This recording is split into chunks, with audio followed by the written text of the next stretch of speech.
Hey, everybody, it is Chris Griffin, Chris with a K. I'm back with my guy, Seth Oliveras. The Horns Down podcast is pretty much officially back. We are every Wednesday or just whenever we can, we're going to come out, bump out all the content that we can for you guys, OU related, obviously. And then obviously, we'll talk about those guys a little bit down south, right? But anyways, we are joined by a very special guest today, Jawan Smith from Unfair Sports. Jawan, what's up, man? Tell everybody about you and where they can find you. What it do, everybody? Jawan Smith, go by Jay, Unfair Sports. You can find us wherever podcasts are down and don't listen to. That's where we just talk random sports stuff or whatever's going on in headlines. And then the YouTube channel, just search Unfair Sports. That's where we talk all OU content, college football content. We obviously have a great time. So thanks for having me, Chris and Seth. Glad to jump on the Horns Down podcast because it's always horns down in these streets. Thanks for joining us for sure. We were just talking briefly, and I know we're all excited about what's about to go down here in the next few days and really tomorrow. But we're going to get into all of that here real soon. All right, folks. So we're going to go ahead and jump right into it. Okay, so Seth, I'll go with you first. Depth chart. Any surprises? Any concerns? Anything that you saw that kind of struck you as just being surprising? What's up, man? Well, I know one thing that I definitely wanted to just kind of get confirmed finally was the backup quarterback spot. Obviously, everybody knows Dylan Gabriel was going to hold it down as a starter. So I guess I don't know if I can really say I was surprised because it was kind of anybody's game, really, that backup spot. But Davis Bevel, the transfer from Pitt, he's at least going into game one. He's got the go-ahead as the number 2 guy. We'll see if that changes throughout the season. It probably will. Just there might be some shuffling. But that was one thing. And then otherwise, though, I was really pleased with, offensive line, even though that kind of shook out the way we all expected. We'll get into that a little bit more, too, I'm sure. But, those guys up front, it's looking like it's going to be a pretty good group.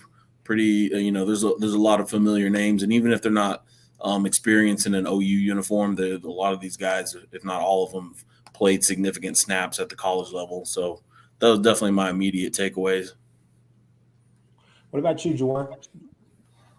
Okay, so it's one thing I did want to address when it came to the depth charts. There was a lot of chatter, social media, even those people down south talking noise about how a lot of the top recruits from this past class really weren't on the list. Now, I guess I may be oblivious to this. Let me know if I'm wrong, but did people really think that the cupboard was bare when Brent Venables got here? They think there was no talent whatsoever on this roster. So an entire freshman class was supposed to come in and just change everything. Nah, man. I looked at this. I think if anything, I think it was Kobe McKenzie was one that a lot of people was wondering after the Texas fiasco and A&M and blah, blah, blah. They were wondering if he was going to be, jump immediately on the roster. But no, this team has got some dogs on the defensive side, period. The biggest problem OU's always had has been coaching. And so what jumped out to me, if anything, was going to be the running back position. That's where OU really has a lot of uncertainties, in my opinion, especially with Eric Gray. Love Eric Gray. My other team in the SEC is Tennessee, so I'm a big Tennessee and Oklahoma fan. And Gray coming from Tennessee to Oklahoma just put a smile on my face. But I've always felt like he's not really a feature back. He feels like more of a change of pace guy. And I guess even coaching staff is really high on him. We're going to see what that really means. But I was wondering how the ranks were going to stack. So with Gray and then Marcus Major, and then you got Tyree Walker, which I loved coming in. I had mentioned it before in the past on my show that, he reminds me kind of a Quentin Griffith. He's a little bowling ball dude that bounces around because he's small. He's a short dude, but he's really stocky. So that jumped out to me. And then the who was going to be behind him. Was it going to be Javonte Barnes or Gavin Sawchuk? And it looks like Javonte won the sweepstakes. And so that to me tells me that DeMarco Murray, I know he's high on Eric Gray, but it feels like he's really high on Javonte because he's like a mirror image of him coming into college, 6 foot, 200 pounds. They're the same dude. And then one other thing is, have y'all heard the news about the line? change that's potentially going to happen, the offensive line. Yeah, with Wanye Morris. With Wanye Morris not playing a couple of games. Yeah. I guess we could talk about that right now, which it's like what I alluded to as far as offensive line. So yeah, it's probably, it doesn't seem like it's going to be something that lasts for too long throughout the season, but yeah, it seems like the first few games, we're going to have a change at right tackle. So a couple days ago, Wanye Morris was listed as the starter for right tackle, but now it's probably going to be, and I'm guessing even though it was Jacob Sexton was listed as the backup, it might be Tyler Guyton could shift over there, which is, I mean, if you think about it, that's probably, that change might have happened anyways eventually, just because we've been hearing a lot of really good things about Tyler Guyton. He obviously comes in, we already know he's got a lot of talent, a lot of potential. So that's probably not, that's definitely not a devastating development, but it is kind of unfortunate, because Wanye is, he's been in the program now for a bit after transferring from Tennessee. So you just hope that he gets all his affairs in order on his end. But yeah, that's definitely a development to note for sure. So, Jay, you got something to say? Oh, I was going to say, I guess that's kind of a concern for me. So I'm high on Tyler Guyton as well. When he came in as a transfer, he's big, athletic, but one of the things in his scouting report is that he's really raw. So he plays on the defensive side and the offensive side, and we've seen him actually catch a touchdown too at TCU, which is pretty cool. But I don't know how much experience he truly has at that position, and now he's protecting the blind side. He is protecting Dillon Gabriel's blind side. I guess the staff is really high on him on this, and so I don't know. And it's no shade to him. It's just I don't know if that feels like a really good move, especially because Wanye Morris was critical in protecting Dillon Gabriel being a lefty. I'm wondering what that looks like now going forward for the next couple of games. Is there a concern? So I'll jump in and just say, I mean, we're facing UTEP and Kent State, so I think that UTEP may provide a little bit of a challenge. They believe they have a pretty good defensive line. So the whole thing is we'll see if their pass rush can get home. First two games we should be shored up, but you're going to be able to see a mixture of guys. I think Beating Bowl will probably step in and before things get a little bit too out of hand. I don't necessarily see us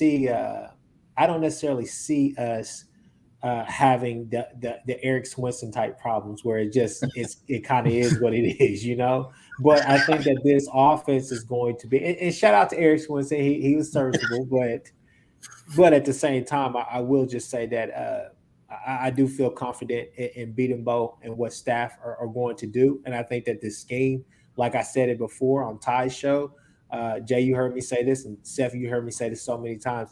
The scheme is going to be simpler. With this, it's going to be simplified.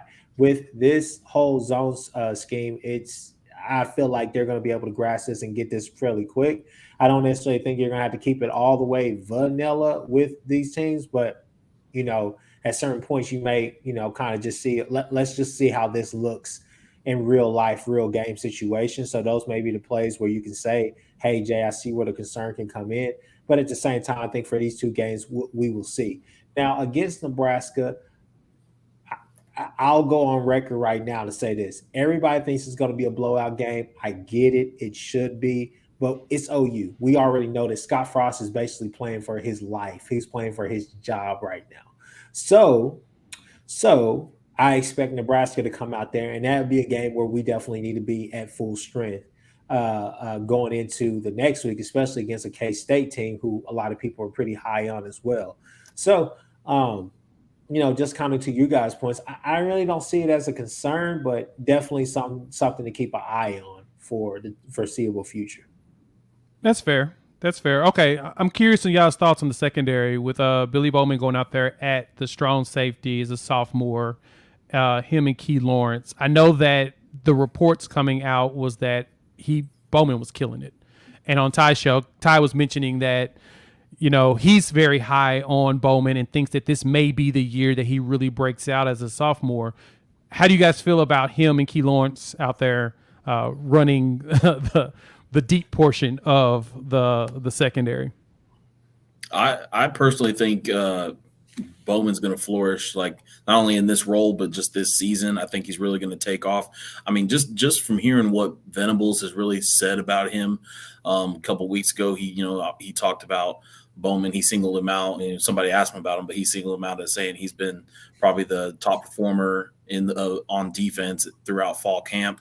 And then just on Tuesday during Venables' press conference, he spoke about how difficult it is for a true freshman like Billy Bowman was last year, for a true freshman to be playing so many different parts of the field on the defense, for him to really get get his footing. And so their plans for him this year is to keep him in his spot.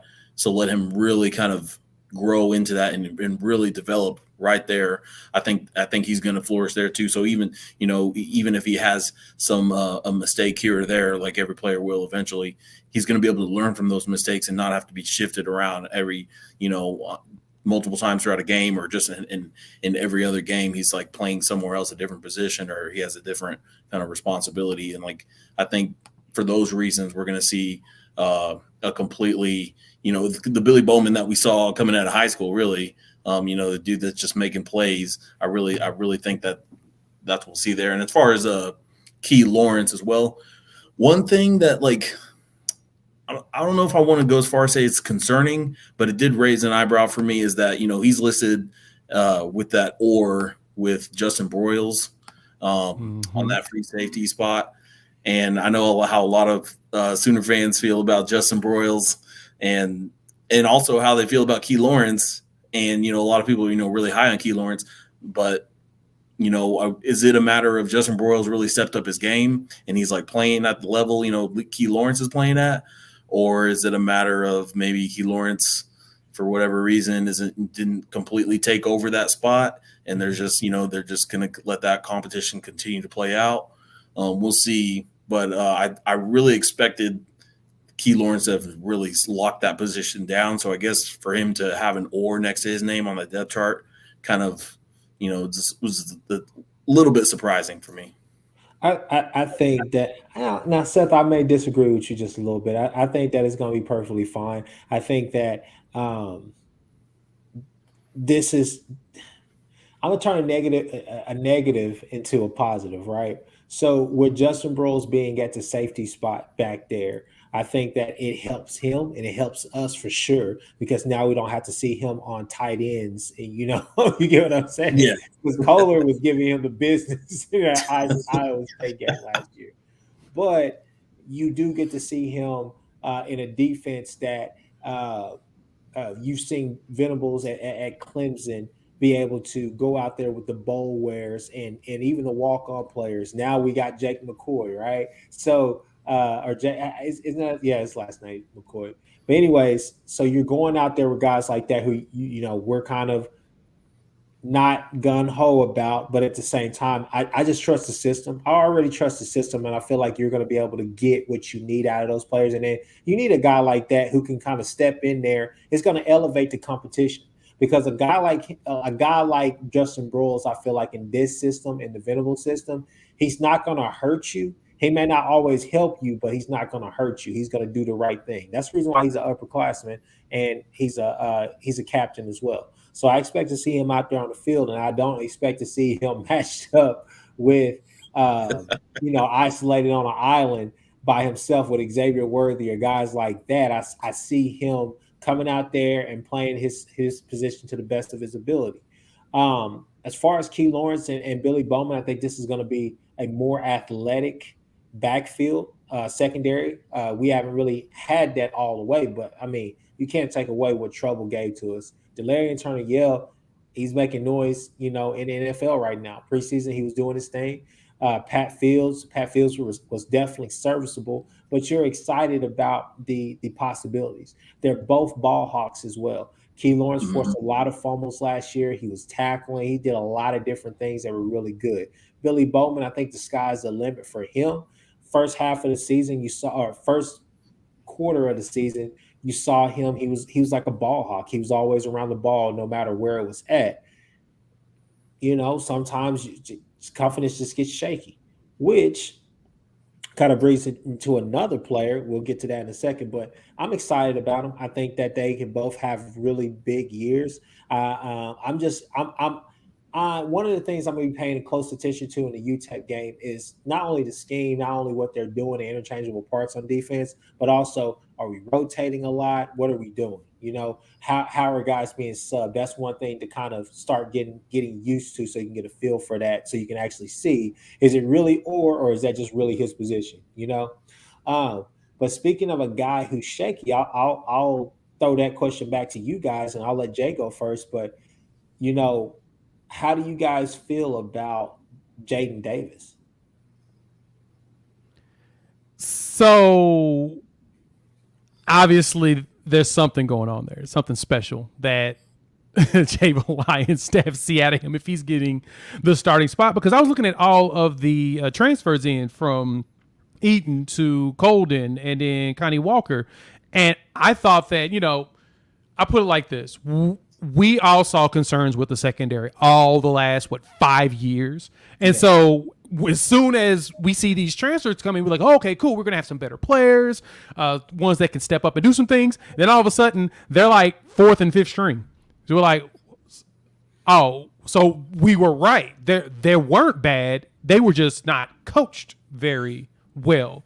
And now we're starting to see that. This coaching staff is pointing out, oh, no, these guys can play. They just was not put in the right positions. Kind of like the commenter Sean had mentioned, like a lot of the players were being failed by the coaching staff. And so seeing Jayden Davis out there, I think it tells us that either they're going to do a lot of rotating, which I don't expect, or they are very high on him going out there and actually shutting some stuff down out there. So I think it's cool to see that the current OU players outdid all of the transfers, but I don't know. Yeah, I feel the same way as far as that caught me as well, seeing Jayden Davis there. But one thing that really is just standing out to me is just looking throughout, both cornerback spots and obviously the safeties. There's probably more depth, at least more. I don't want to say this, like experience plus, that the combination of experience, talent, depth that OU has had probably since, I don't know, 2017 or so. Like it's like within the last 5 years or so, like then just along the secondary all throughout. So even that spot that Jayden Davis is at right now, if he's, whenever he comes out, they do rotate, which, they're probably not going to rotate as much as they did, not nearly as much under Grinch. But whenever someone else does come in, there's not going to be a huge drop off. If anything, there might not even be a drop off. Like it might just be that kind of a deal where, we can always count on, whoever is out there to get the job done, or at least keep that level of play consistent. And so, I'm glad to see it, because he was definitely a player I was really excited about, whenever he really burst on the scene as a freshman.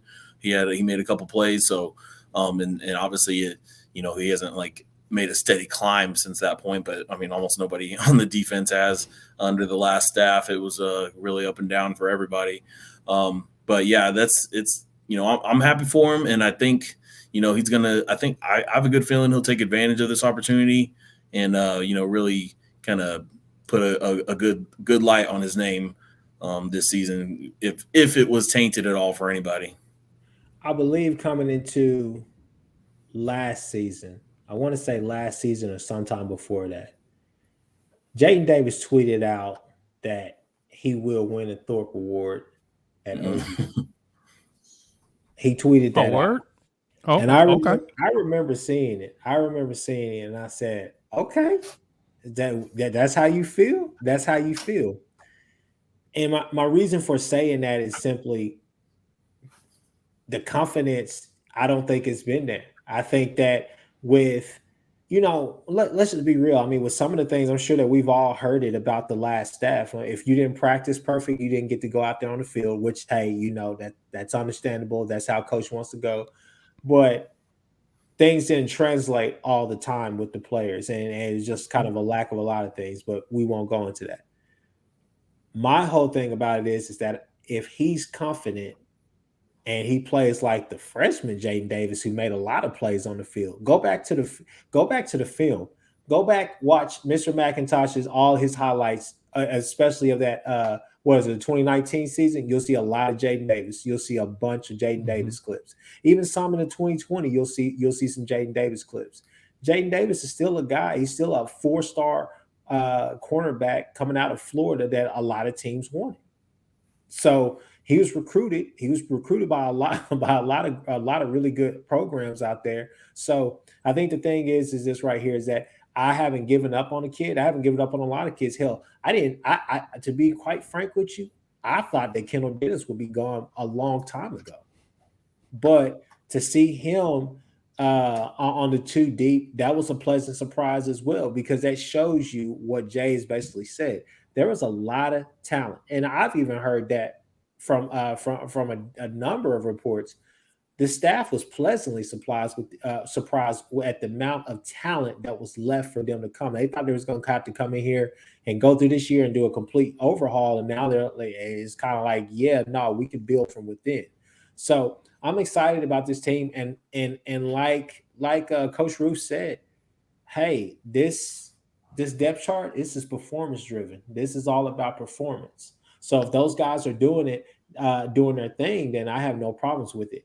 One thing I will add, though, like I said before, I don't think that this is a coaching staff that will hesitate to pull a guy if he's not producing at the level that they feel that he should. So I don't think that we'll sit out there and have to watch a Billy Bowman or somebody like that struggle with the Johnson kid, the wide receiver down there at TCU. I don't necessarily think that you're going to see that. I think that you're going to see a handful of guys get their shot, and whoever is playing, they're going to circle the wagon, and whoever's playing their best ball at that moment is going to get that tick.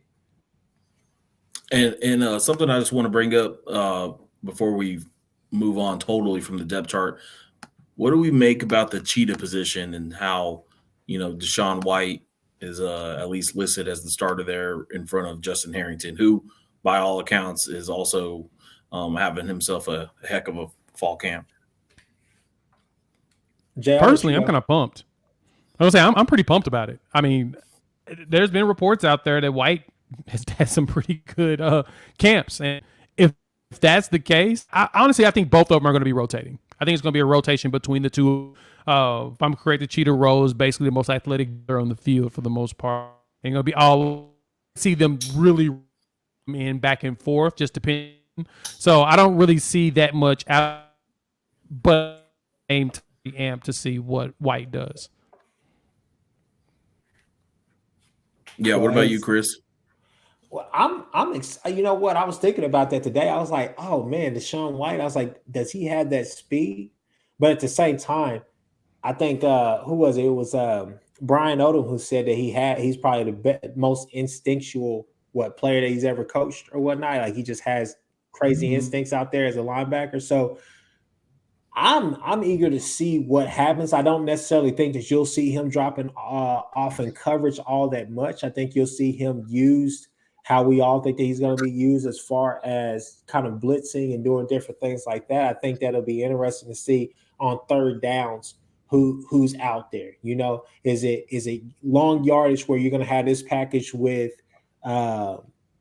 Harrington, and then short yardage plays? Are you going to see? Are you going to see Harrington or are you going to see Deshaun White? So I think it's going to be a mixture of both. I think they're going to ask him to do similar things, but I think there are going to be key differences.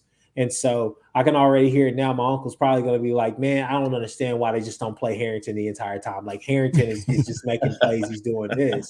But I think for continuity purposes or whatnot, I watched something that Keegan Renaud, a video he dropped. It was about 10 days ago. It was Clemson versus Ohio State in one of the playoff games. And he was just, whoever it was just breaking it down, just basically showing you, okay, like this was a great play. This was a good play. This was another great play by the defense. And then it was like, damn, okay, they overran the gap or they didn't feel where they're supposed to. They didn't do this. They didn't do that. So it was kind of a good way to kind of see what that defense is doing, because like I said, it's a lot of interchangeable parts. They may give you a cover 3 look, but the free safety is basically coming up, and he may be blitzing or whatnot. So it's really interesting to see what that defense is doing. But like I said, I think there's going to be key differences. There are going to be a lot of key similarities, but there will be a few major differences in how those two run that cheetah position. Kind of curious to which one can truly Isaiah Simmons what that cheetah really is. Isaiah at Clemson, he was undersized when he gets out, shows just how versatile. I think that's probably Rose versatile.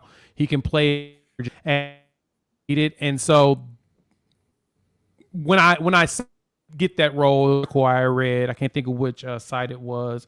It might have been Wired about can Deshaun White be Isaiah Simmons, and that's really tough to do because Simmons is huge. Like when you see him on the field in Ohio State game, he was always. And I remember watching him, I'm like, who is this dude? Like he's at the same.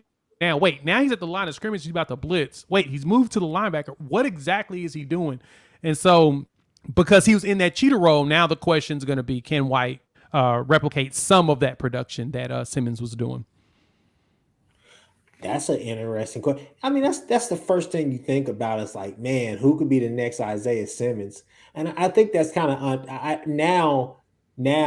think that's kind of unfair to ask some of these guys, especially in year one. I think that you're going to recruit some guys that are like that. But hey, here's a guy that nobody's talking about that didn't make the depth chart that I think that they're going to groom into something like that. Clayton Smith. So possibly. I don't necessarily know if he has that speed, but at the same time, I think that that's a guy that you didn't see on the depth chart. But I think that Venables is going to sell all these players on the fact that, hey, it took Isaiah Simmons a first round pick, number seven pick, or number 9, however it was. It took him 2 to 3 years to really get on the field and to actually see legitimate action and to actually be able to put film out there for those scouts to see. So I think that you're going to be able to see him, see Venables kind of groom those guys into that position, because I don't necessarily know if this is going to be if the cheetah position is going to be something that is just like, oh, this is elite right off the bat. It may be, it may not. But I think at the same time, I think he's going to groom some guys into that position to be able to play how he wants them to play. Oh, one of the dudes is going to be is Jaren Kanak. That's your cheetah. Yeah, that's the guy. I mean, his he's a track dude. At his size. So yeah, I think he can potentially be it. Even Eric McCarty when he comes in, Adam McAllister. I think he could potentially someone that could be groomed into it as well. But I get your point. You're right. Mm-hmm. I love me some Jaren Kanak for sure. The mechanic. Every time that dude's on the field this year, I'm gonna be total. That's all I'm gonna be watching is what he does, because that dude is a budding star. So guys, let's go ahead and move on to the Utep preview. So Utep is coming off of a loss to North Texas. I didn't see the game going. North Texas was a 1.5 favorite. I didn't really see the game going the way it did. I'm not going to bash on them or whatnot. It is what it is. Hey, next game, you got to keep going. You got to keep playing. I know that some of their fans have some real concerns going into this game because there's one linebacker that they're really excited about, but he hasn't been cleared by the NCAA yet. Then I think they lost another linebacker to injury. Their defensive line, they praised them an awful lot. The quarterback is actually pretty good. He's not a subpar quarterback. Now, will his performance on Saturday resemble what I'm saying? I don't know. I can't tell you for sure. But I do know that nobody on this panel or nobody in this fandom wants to see another Tulane. So I'll let you guys go and pick up from there. You want to start off, Jay?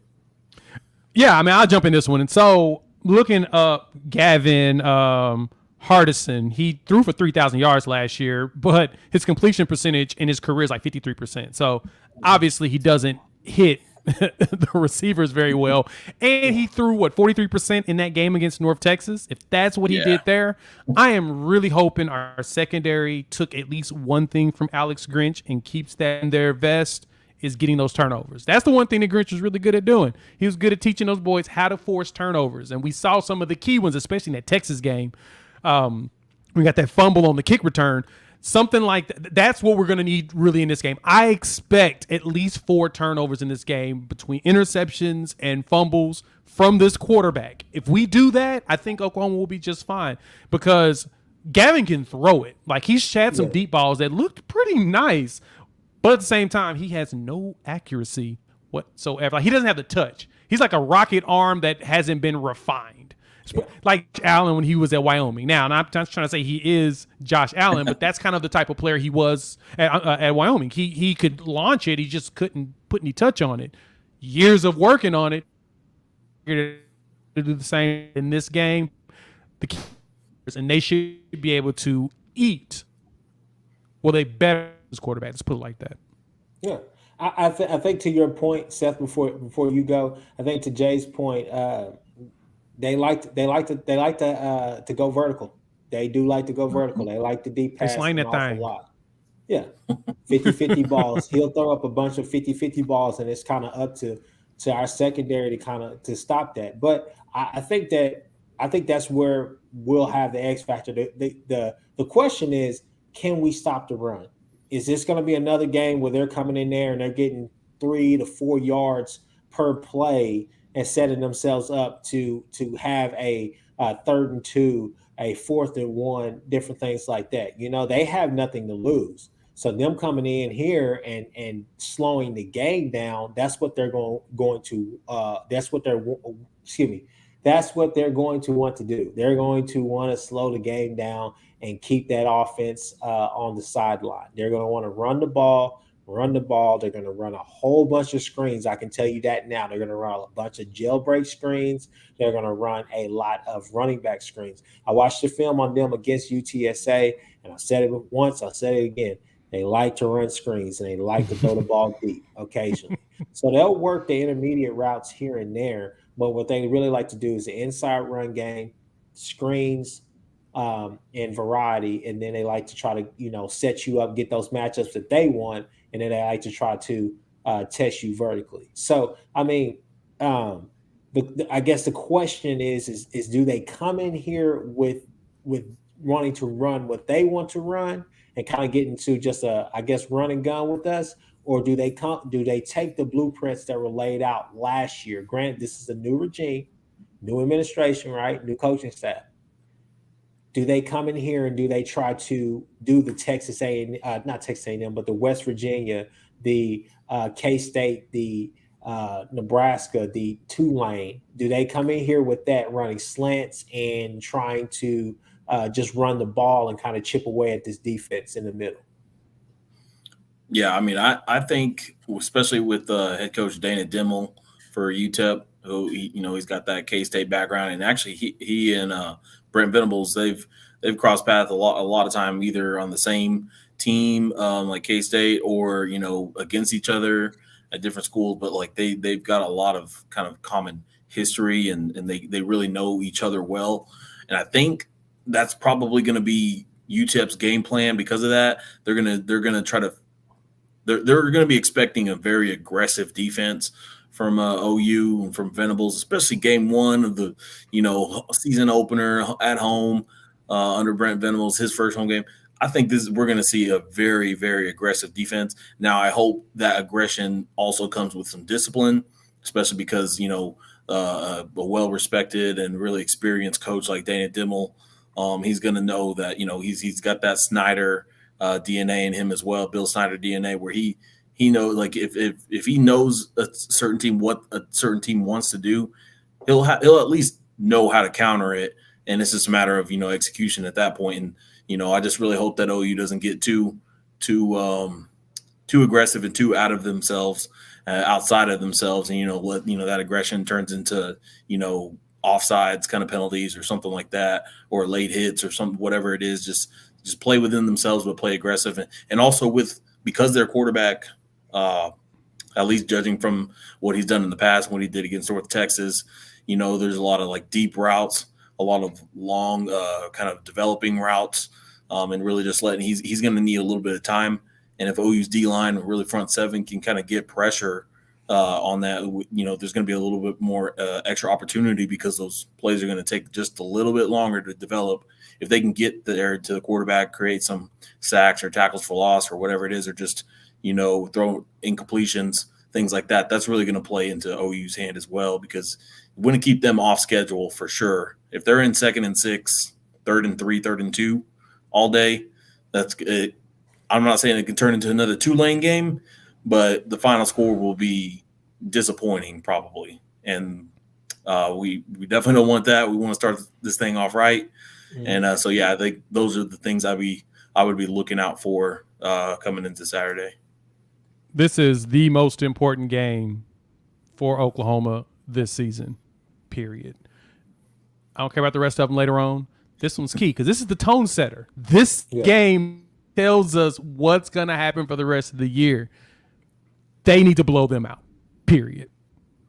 Exceptions, they have to destroy. It has to be dominant, just like Texas was. The offense has to flow. It's more terrified for the rest of the I mean, you still there? Look at how I think it started getting choppy again. But I mean, I think about last year, and I mean, it's at the time, it was horrible, the way that Tulane game played out. But no OU fans at the time thought, well, this is going to be kind of a microcosm of the entire season. But it really played out that way. Like pretty much every game was a nail biter, or just, OU just for whatever reason couldn't pull away, couldn't create separation, or just wasn't playing, was getting blown off the ball, couldn't get off the field on defense. Like, I mean, it was that first game played out multiple times over the season and ended up, being OU's worst season in 6 or 7 years. Yeah, I mean that's the fear, and that's the only concern that I really have, to be quite frank with you. Is this going to be another Tulane outing, or can we actually, kind of just put the nail in the coffin pretty early? Because what you want to do out of here, the two biggest takeaways that you're going to have from this game is that one, this team has a different feel about them, and then two, you're going to be able to hopefully say, hey, no injuries. That's all that you want to do. You want to get, and same thing against Kent State as well. You want to be able to go out there and really get reps for a lot of players who probably won't be playing significant minutes during the year. You want to get looks at everybody. It's that way going into this is like a 2-game mini camp, 2-game preseason. You just want to get film. You want to get film for yourself eternally. So when you're doing all your film studies and all the rest of that stuff, you actually have actual reps. And you can go into the Nebraska game and say, okay, look, they're going to give us their best shot. But if we do this and we kick it in, especially in the fourth quarter, because it looked like they're gassed, they're feeling good about themselves again. So this is a game where everybody's picking us to win, but we got to go out here and take this game immediately. Like we can't just wait, right? So I think that's kind of what you're wanting to do. So I would say biggest concern is just pretty much no Tulane, please. OU players, if y'all listen to this, no Tulane. We can't do that again. Literally had a heart attack. I left the stadium early. I said, I'm tired of this shit. But going on to the next topic, let's move on to that. Oh wait, do we want to do score predictions now or wait till later? Yeah. Oh yeah, we'll wait. We'll do the score predictions later. Okay, so what does OU have to do to win the Big 12 and or beyond? Seth, we'll start with you first. I'd say one, definitely Dillon Gabriel has to if he just stays healthy, which, I'm not putting that out there in the universe or anything, but just if he's the guy every weekend, I think that's definitely going to be, a part of it. And then also if the defense can improve over the season, I would say I would kind of look at it, maybe break it down by the month. Like if OU's playing better in October than they did in September, and then if they're playing better in November than they were in October, and then so on. If the defense is showing that kind of improvement at all levels, but if those two things, that the defense and Dillon Gabriel, because I think as long as Dillon Gabriel's playing, I think he's balling. I think he's going to have a lot of success in this offense. I think the dudes around him are going to have success. So I just think as long as he stays on the field, I think we're going to be good there. So if those two things happen, I think OU is definitely going to be in not just contention for Big 12 championship, but they'll probably win it. And then beyond that, it's just, that's gravy. Yeah. Jay? I say, so to go with what Seth said, which is spot on, Dillon Gabriel's got to dominate. He needs to be in the Heisman conversation, top 5, period. Actually, top 3, period. He needs to be invited to New York. If he's invited to New York, then Oklahoma's having a fantastic season. If he's not invited, that's cause for concern that something fell apart there. That's one thing. The next, that running back committee has got to be dominant. I know in Jeff Levy's system, it's a fast-paced offense, but it's a lot of running too. So it helps to give the defense a chance to rest. And that's going to be key. So that running game has to be dominant. So that line got to do their job, and those running backs got to do their job. They also need to get whichever running back is the one that's putting up the numbers. They probably need to make sure that they're getting most of the touches. The most dominant running back to continue to dominate and let them play more. And then lastly, on the defensive side, of course, if the defense is just, 50% better than they were last year, that's a massive increase in comparison to years past. I expect them to be a lot higher because this is a Brent Venables defense. Mm-hmm. And I know that he will stylistically shape his defense based upon the talent out there, and they'll be successful because of that. And being physical, taking that physicality and attacking on the defensive side is what's going to be critical on that side to make sure that we're not giving up a whole bunch of. I really hope we can get close to that 2003 defense where we gave up under 30 points every single game. I think it was like under 25 every single game until the Big 12 championship came and lost to Kansas State 35-7, but that's not the point. I'm hoping that they can have that type of a dominant defense this year because the Big 12 is wide open. It is. I mean, it's a lot of unknowns throughout the entire conference. If they go in there with that type of defense, OU's going to make it to the Big 12 championship and potentially the playoff. So I'll jump in here and just say I think that you said running back committee got to be key. You got to be able to run the ball this year. You got to be able to run the ball. You don't have Kennedy Brooks this year, but you're expecting Gray to actually have the season that you thought he would have last year in the under the Riley regime. You're looking for a guy like Javonte Barnes. You're looking for a guy like Marcus Majors to really take that next step for him as well in his game. So you want to be able to pass. You want to be pass happy when you can. I mean, that's great if you're able to move the ball through the air. But at the same time, you want to give the defense a different look. So I think that the offensively, you have to be balanced. That's going to be an important fact. You got to be able to run the ball when you can run the ball, but you also got to be able to be balanced. One of the things that a key thing that I do want to see, is Levy going to make the right decisions as far as do we need to slow it down? Do we need to speed it up? What do we need to do? It's not really a concern because I know what that offense can do, but at the same time, you want to be able to play complementary football, which leads me to the defensive side of the ball.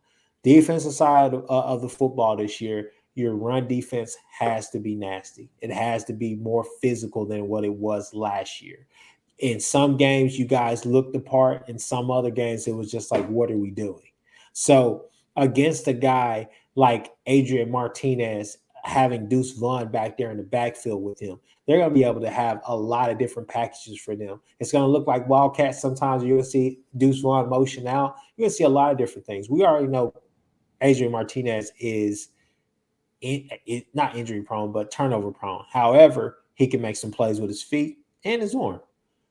But you want to see, is this defense going to be more physical? Are they going to be more aggressive against a guy like him? You know, are we going to sit there on a 3rd and 15, a 3rd and 20? Are we going to sit there and just sit back in the zone, or are we actually going to come after that guy and make him think? Are we going to give him good looks? Because that's one of the interesting things about this defense is that they have so much. It's not, excuse me. They don't have it's not a lot so much to say as far as like pre-snap motions or whatnot, but it's just the different looks that they give you that they disguise it so well. So, like literally, if you guys just go and break down this Venables defense, you'll see it. Sometimes, yeah, they will. They'll give you the blitz look and all the rest of the stuff. They'll give you a whole package where you can see obviously what they're trying to do. However, there are some times where they disguise it well, but on 3rd downs, he wants to get after that quarterback. And so I'm excited to see that, because last year it was kind of like twist and stunt. Let's sit here, and then boom, middle of the field is wide open on 3rd and 15, 3rd and 12, 3rd and all of that. And then you're seeing 4th and 1s, you're seeing 1st downs and all the rest of that. So for this defense, you're wanting to see that secondary improve, but you're also wanting to see linebacker play. The front seven is going to be key. So what are we going to do with that? You know, so I think one of the things for me is, like I said, those blueprint games, they really hurt last year to the core, because you're more talented than those teams, but those teams came in and they dogged you because they had more. They had the bite. You had the bark, but they actually had the bite. So I'm really looking forward to kind of seeing what this defense can do to improve in year one. Under Venables, under a kind of a whole change of regime. And that's fair. I see Jimmy's asking about being worried about the linebacker depth. Nah, I'm not. I think we're good in that part. And at some point we'll see Kanik too. So yeah, I'm worried about that. I think linebacker play, I'm not so much worried about the talent or the depth that we have. It's just that's the heart of the defense when it comes to Venables. And I think that he's putting a lot on those guys. So you want to see who's going to be the alpha out there. We hear great things about Danny Stutsman, but we also hear great things about Ugwoegbu. And we think, and like I've said it before, I think the world of Danny Stutsman, but I also think that in the world that we live in, it'd be poor on us to sit here and say that Ugwoegbu doesn't have a higher ceiling than him. Get what I'm saying? So I think that you have some guys who are basically you're waiting for them to just unleash that potential that we all know that they have. One of the key plays that I go back to with Ugwoegbu is that Florida game. If you watch him when he came off of that, when they tried to run that it was like was it a screen? No, I don't necessarily know if it was a screen, but that running back, he got pushed and he got the tackle, he got blew up. But you look at those plays and say, can we see more of that, or are we going to just see the inconsistent Ugwoegbu who couldn't really stay on the field all that much last year? So look at the height. Look at the height. Yeah, I mean, giants out there that helped. Linebacker, like you said, they're the heart of the defense, and having a bunch of giants is going to make it hard, regardless of where the pass is going. Especially if they're going with intermediate, they're going to. So, yeah. So Seth, we'll go ahead and keep it moving, but I'll just say, recruiting wise, have you heard anything? I think the thing people are talking about now. Is David Hicks. Looks like David Hicks has been crystal balled yet again to OU.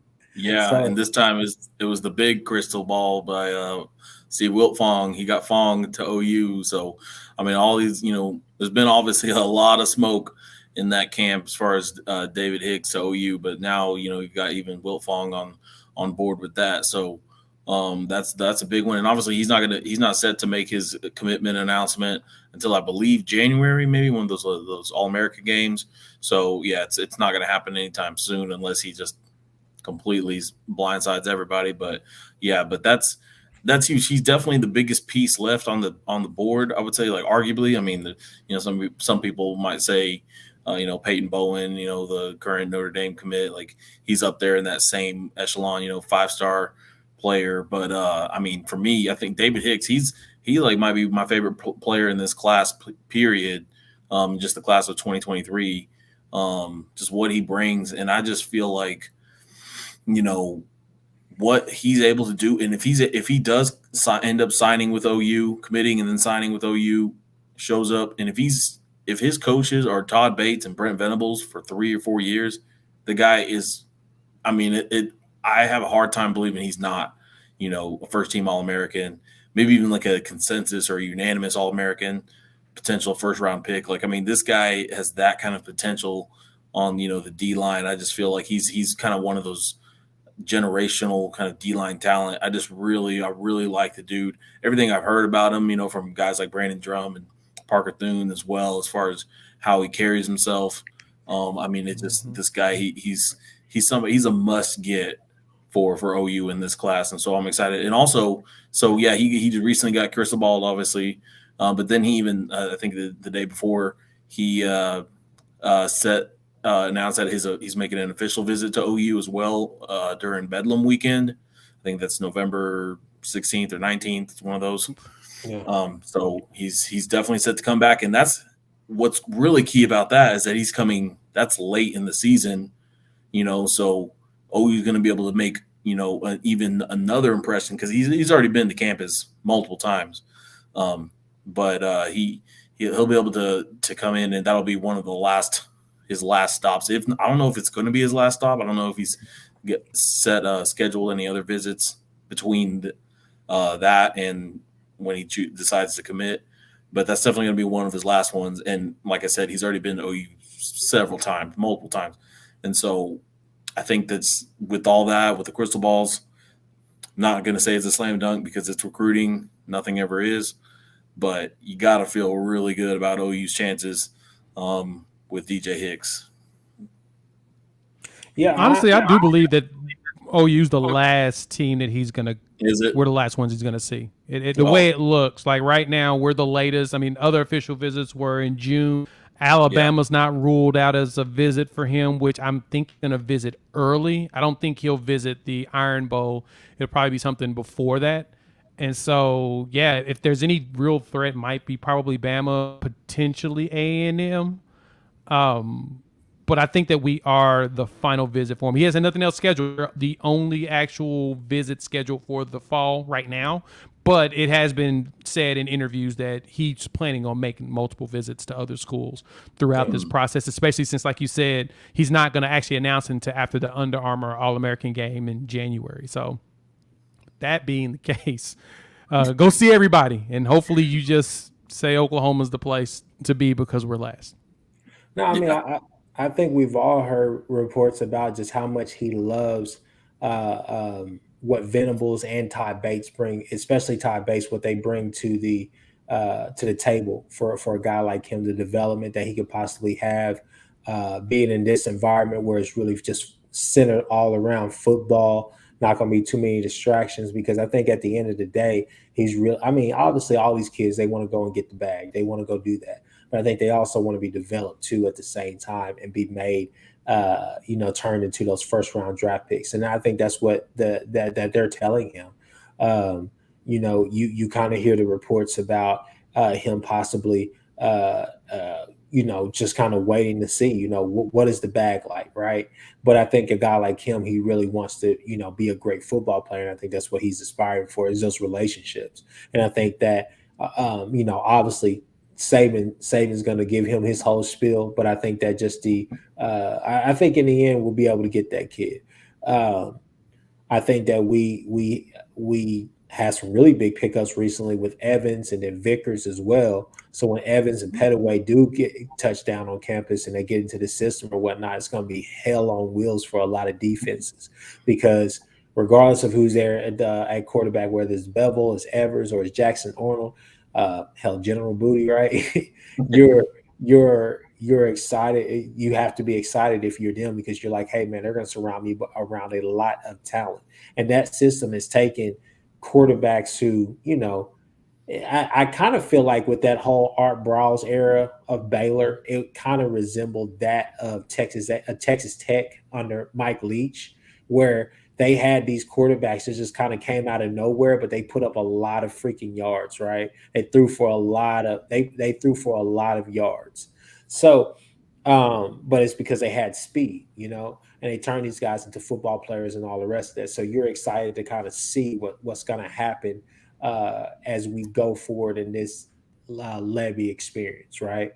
But I think those are really big pickups as well because, I mean, you're going in there in Florida and fighting with them and being able to get a kid like that out of Tallahassee, Vickers, and then you're also able to go toe to toe pretty much down the stretch with a Georgia. guy with Georgia, yeah. And so now you're seeing the transition that I feel like we're finally making, where we're in the top 6, we're in the top 4, top 5s, right? But now we're actually closing on those deals. And I think that's a big difference. So I'll say it again. I think that we lost great recruiters, but I think we gained elite recruiters, right? So I think that there's an argument to be made for Riley being an elite recruiter as well of offensive talent. Now you're seeing it kind of balance itself out with this under this administration in two classes. Now, nothing's ever set in stone simply because they haven't signed yet, but at the same time, you're excited about your prospects. Peyton Bowens is a kid that's just kind of he's an OU lane, but then Texas A&M comes into the fold. He's still with I think Notre a lot Dame. of people are expecting his decommitment from Notre Dame like any second now. Yeah. So, I mean, that's still on the table as well. So we just got to see. But that's pretty much kind of like what I know. Jay, you know anything else? I mean, that's really the biggest take has been that he's potentially going to do his decommitment within. Supposed to be last week. That's supposed to be this month on the last day of the month. So it doesn't look like that's going to happen either. So honestly, with the it's going to be something that's going to linger for the of fall. I don't even think he's really in a rush to make a change or even a choice at this point. He's already got Notre Dame as a commitment and he can change. I'm wondering what Yates is going to do. That's the one that I'm curious about. It looks like it's leaning that he wants to decommit from LSU and come to Oklahoma. LSU's DBU. Like that's a tough place to leave. Yeah. When it comes to as a defense. But if he just Oklahoma's place to, I'm to win. That could potentially go. I think we can make out. I feel like we're definitely waiting to hear about. Yeah. Oh, go ahead. Oh no, I was just going to jump. I was just going to say I definitely feel like we're waiting to hear. Yeah, I was just going to say we got a delay here. Yeah, to piggyback off of what Jay was saying, basically, talking season is over now. So I think some of these kids, like a Yates, like a Bowens, like a Hicks, they're going to be able to see the product on the field and then really be able to make a decision. A guy like Hicks. I said this to Ty a while back on his show. He said, "Hey, Kchris, who do you think is a guy that Alabama definitely needs to get?" And I said, David Hicks. And he said, well, yeah, but this class we have. I said, yeah, you guys have a lot of really, really good defensive linemen in Alabama in this class, but at the same time, it's David Hicks, And I've been thinking to myself, when is the last time we can say that OU or Alabama has really had it? Well, Alabama probably could say it, and I'm sure fans will just name drop guys. But I can't remember the last time OU has had like a Gerald McCoy, Tommy Harris type defensive tackle that everybody was really hype about. I can't, and I'm gonna be real with you. These past few years, it's really been about the linebacker play as far as Alabama is concerned. So I mean, this guy's a can't miss for a lot of people out there. Yeah, I'd say the closest we've come to that is like Neville Gallimore, maybe. Yeah. I mean, he was great, but yeah, he's not Gerald McCoy level, Tommy Harris level. Like, and I love the dude. I love Big Canada, but yeah. So I mean, that's just where it's at. But let's keep it moving. We got one last topic. Seth, I'll let you go in on this one right here because you wanted to talk about it. OU and Texas maybe getting out of Big 12. They may be getting out of Dodge sooner than we thought. Yeah, so that's like kind of the big news of the day. Big 12 is in TV talk, negotiation talks with ESPN and Fox. They're trying to figure all that out as far as what they want to do. But at this point, I think if you're an OU or Texas fan, you got to be feeling good because this OU and Texas have leverage in this case when it comes to going to the SEC early now, because if the Big 12 wants to kind of cement itself as part of the big whatever it's going to end up being, the Big 3, Big 4, when it comes to power conferences, they're going to need to kind of jump on this, and they don't want to fall off the continent like the Pac-12 might. So they're trying to gain some footing for themselves. And if this happens, it's looking more and more like OU and Texas will be playing SEC football and really other sports as well. But for the sake of this conversation, SEC football no later than 2024, possibly 2023. So I think it's just if you're a big fan of the move, today was an exciting day for you because that's that I think that we all took a step closer to that reality. All right, Jay, go ahead, man. What are your thoughts about that? Yeah, the negotiations for this new TV deal, allowing basically breaking the old deal, getting a new one to try to keep the Pac-12 stealing all the players. Smart move by the Big 12. That they should definitely be the ones getting those Pac-12 teams to come to their conference, because it only makes sense. This is the perfect time to renegotiate. The Big 10 has set the number, and so did the SEC, 300 and something million. And if you can get all of those teams going up through California and going up into Washington, they can probably command at least 200 million, if not more, for their rights. And so Oklahoma's going to end up in the SEC next year because of, and well, the question is can SEC change their schedule? Because I know that they're like a year, maybe two already out for like the conference schedule. What's that going to look like? What's that adjustment going to be in order to integrate Oklahoma and Texas? And then are they going to go to a pod system because they're going to have 16 teams? Does it make sense?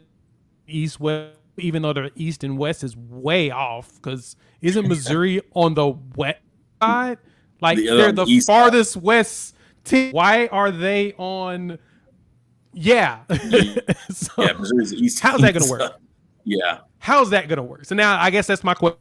If the SEC, because Oklahoma also has a bunch of non-conference games with Georgia coming up. What's that next year? Is Georgia next year or the year after? Yeah. Next year. Next year. How is all of that going to so many variables they're going to figure out, so many cracks that's going to potentially get broken because of this. I'm excited that it go ahead and move forward. I'm ready for the Big 12 relationship to be done, that OU win this final one and be gone. But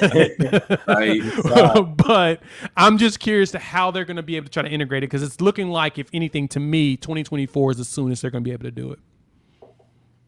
Yeah, no, I'm hopeful that this happens. I'm ready to kind of let's go ahead and get there. Watching the Florida game, I was laughing. I was like, now some of them will say, "Oh, well, yeah, that wasn't the real Florida team." I was like, "Yeah, you sound like Dan Mullen." We dominated y'all, right? Look, OU has been up and down, as of recent. They went out there and did that thing against Auburn that year, right? And with Baker and crew. Then, they went toe-to-toe with Georgia, with arguably our best team that we've had in quite a while, right? And then you're going out there you've had your outings against Alabama, you had your outings against LSU. LSU as well, and kudos to those teams. But at the same time, um, I think OU is going to be able to do well. I'm ready to get there and just get a dose of it and just go ahead and get in where we fit in. But it's one of those things where I don't. I think people have to be more realistic. I don't necessarily think that the 2024 move was by like BYU, Houston, Cincinnati, all those things. I don't necessarily think that that was made, that agreement was made with the thought that, yeah, OU and Texas will still be in here. I think that was made with the idea that, hey, they'll probably be out by 2024, and this will be a brand new league. You guys will come in, you'll be the fresh blood. I don't necessarily think that you're going to see Texas and OU honor whatever they can. I'm sure that they are working hard as we speak right now. The finance department, everybody, I'm sure that everybody is trying to crunch numbers to figure out how the hell we can get to the SEC and expedite this move. But I think that with this new TV deal and all the rest of that, I think that is going to expedite the move as per se. So I'm excited about it. I'm ready for SEC football and ready to see what this is going to look like. I think that the pod system probably works best.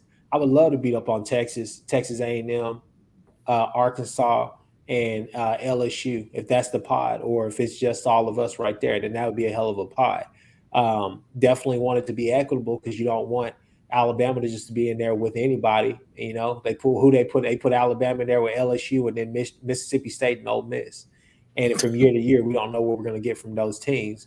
Granted, I am on record saying that I do think that, and you've seen it, Ole Miss, Mississippi State, not as much, but Mike Leach and Lane Kiffin have given those programs heartbeats again, and it's only a matter of time before one of them just really rips off another good year. Which, hell, Lane Kiffin, he had the best season in Ole Miss history last year. Correct me if I'm wrong. Yeah, they won 10 games last year. Yeah, exactly. Mm-hmm. So I mean, there's something there. Lost his staff, some of his staff, his key staff, but I mean, they're still there. His quarterback and all that, but. I digress. I think it's a great move. I'm ready to see it. So we should get into some of these games. First, week one officially after that small appetizer of week 0. Yeah, we got some games coming on as early as tomorrow. This time tomorrow night, we're going to be watching something. So, all right, I'm gonna go down the list. You guys just give me your picks, okay? All right. Sounds good. Central Michigan, Oklahoma State. Start. What did you say? When we start? Oh. All right. Give me Oklahoma State in a nail biter. Oh. Ooh. I got Oklahoma State too. I'm gonna say Oklahoma State in a blowout, but I'd like to see a nail biter. I'm gonna say Oklahoma State 34-17. I think that Central Michigan keeps it close. I think that it is no fault to them, but I think that it will be on the part of Oklahoma State simply because they like to keep it a little bit too vanilla in these openers, a la Tulsa, right? So a la Central Michigan. Yeah. Oh, Central. Yeah, exactly. All right. West Virginia, Pitt.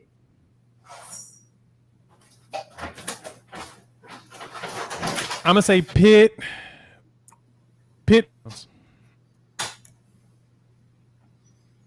I'm gonna go with you cut out. Pitt downs. Oh, you got two touchdowns. You got Pitt by 2 touchdowns. What about you, Seth? Ooh, this backyard brawl and rivalry renewed. I'm gonna go with the upset. I'm gonna go West Virginia. I think the Mountaineers get it done, burning couches.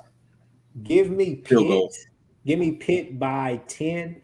I think that JT Daniels puts the team in some bad situations. I think he gets a little bit too pass happy, forces some stuff, and I think there's a turnover, so they change the momentum of the game. Seth, who you got? Well, obviously, I think we all got Tennessee, but what are you excited to see from Tennessee this year? I mean, I'm just see if Josh Heupel can keep his team rolling. I mean, I think he had a fairly solid debut there at in Rocky Top, but yeah, I know they like the quarterback. Is it Hendon Hooker? Yeah, Hendon Hooker. Yeah, he's definitely a player that can, if he takes another step forward, Tennessee might make some noise. I don't think they're going to win the East or anything in the SEC, but they might be, right there at the end as far as contending for it. Jay? I think let me know if I'm breaking up too. I think for Tennessee, it's going to be what the defense is going to look like. They should blow out Ball State. Their offense is explosive. We've seen Josh Heupel's offenses be explosive for years. What does the defense? That's what terrifies me about Tennessee because I don't know. I don't have a clue what they're going to look like. But offensively, they'll kill Ball State. This should be a blowout. We'll see what their defense looks like as the season goes on, but that's going to be the critical thing. Penn State at Purdue. Who you got, Seth? I'm going to go Purdue. They're at home, so go with the narrow upset. Jay? I think Penn State gets back on track and they win. Okay. The only really interesting game, here's two games. I found two games for you. Okay, on Friday.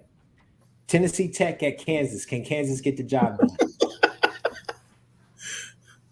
Shoot, I think I think it's actually going to be embarrassingly close, but I got Kansas winning it. Maybe I don't think it'll go to overtime, but they'll win it. Kansas. I got Kansas winning big. Ooh. Okay. I do like what Lance Leipold is doing there. I'm gonna go with Kansas as well. Next game, TCU at Colorado.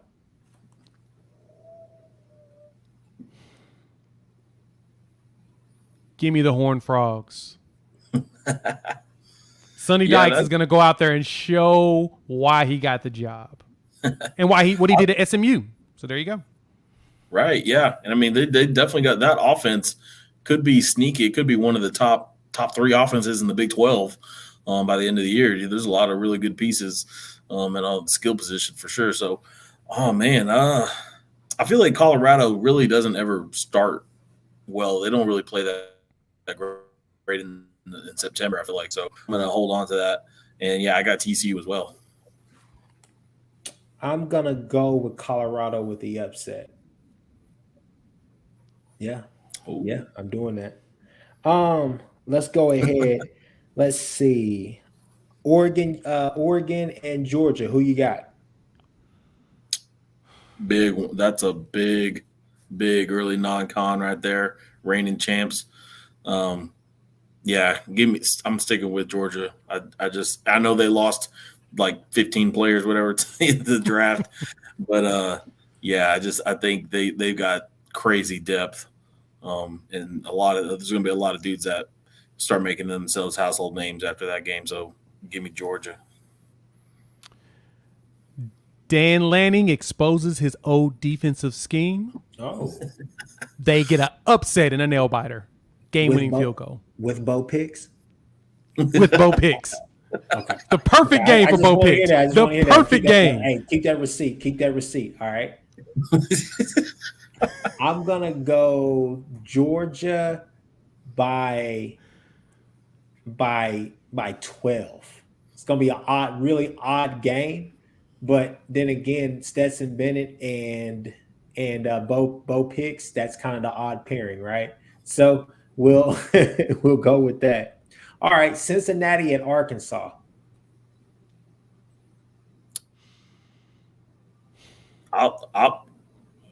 Man, this one is probably one of the tougher ones for me. It's kind of a toss up, but I'll go with Arkansas. I like what Sam Pittman's doing there.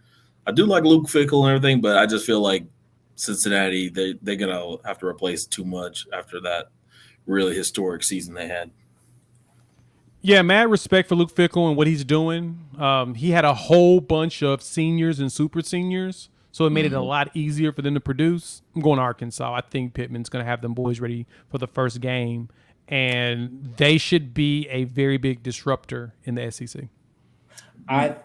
I'm gonna go with Arkansas. I think KJ Jefferson has one of those first games that kind of catapults him into the Heisman conversation early. I think it kind of fizzles out during the middle of the year. I think KJ Jefferson put people on notice. Let's go with Houston at UTSA. Here's a little interesting matchup right there. Some people think that's an upset alert.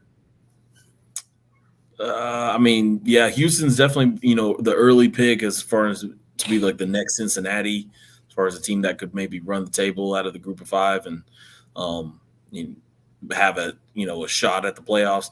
But I just don't see it. I think they'll beat UTSA, but I don't see them being like the next Cincinnati as far as that goes. So neutral site game, Houston's a 4-point favorite. I'm gonna take UTSA to pull the upset. Oh wow! I just hope UTSA wins in week 3. That's what I can't wait to see the Roadrunners. All right, I'm gonna go to Houston. I'm gonna stick with Holderson and he gets done. He'll get the job done. Let's go. Two more games. All right, Utah, Florida.